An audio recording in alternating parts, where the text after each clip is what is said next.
سوال یہ ہے کہ اکثر جب آپ اللہ کے نیک بندوں سے منسوب کردہ جھوٹی کہانیوں کے بارے میں بیان کرتے ہیں تو اس کی درستگی میں آپ اکثر ان نیک بندوں کو سخت باتیں بولتے ہیں. مثلا مریم کے جیسا ہے ہی کوئی نہیں، تیری رابعہ بصریہ تشائی کوئی نہیں. یہ اللہ کا نیک بندہ جو ہے وہ مریم تو ہے، یہ رابعہ بصریہ کس آیت اور حدیث میں نیک بندی شمار ہوئی ہے؟ ذرا مجھے آیت حدیث بتا دیں.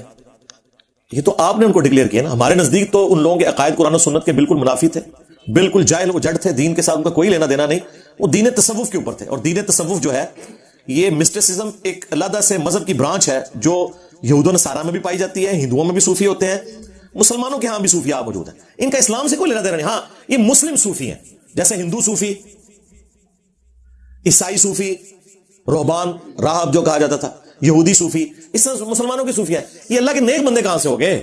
شکر کریں کہ ہم انہیں مسلمان مان رہے ہیں.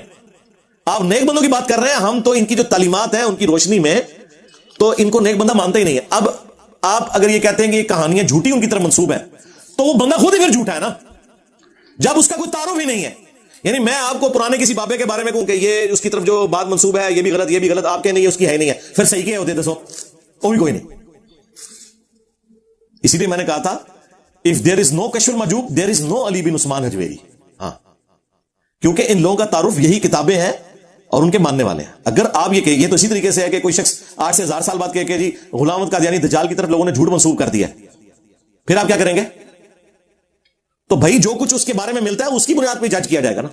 ہاں انبیاء کرام کے بارے میں جو کچھ جھوٹ مشہور ہوا تو ان کے دفاع کے اوپر قرآن کھڑا ہے. 8.2 ارب کرسچنز حضرت عیسیٰ علیہ السلام کے بارے میں اگر کفر اور شرکی عقیدہ رکھے ہوئے ہیں تو ہم عیسیٰ ابن مریم کا دفاع اس لیے کر رہے ہیں کہ قرآن کھڑا ہے ان کے دفاع میں.